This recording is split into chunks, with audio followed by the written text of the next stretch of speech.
Morning mga kanagalag, pupunta tayo ngayon sa emission testing at iparehistro na rin natin itong sasakyan. Siyempre, no registration, no travel policy ang ating LTO, kaya mas maganda yung may rehistro yung ating sasakyan.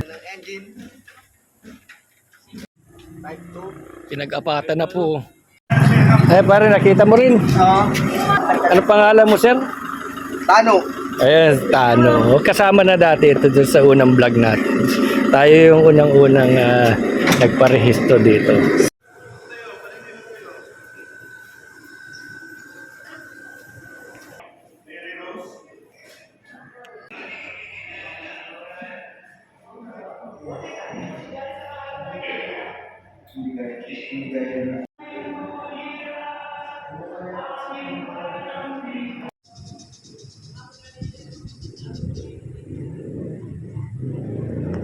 Ayan guys, tapos na tayo sa New Era Motor Vehicle Inspection Center. Kapag may top-load ang sasakyan mo, dapat sa LTO talaga. Kasi magbabayad ka pa ng fee para sa top-load.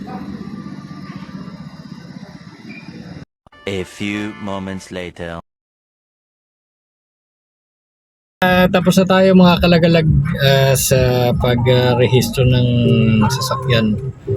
Kaya yun na tayo syempre. Gutom na. Thank you for watching mga kalagalag.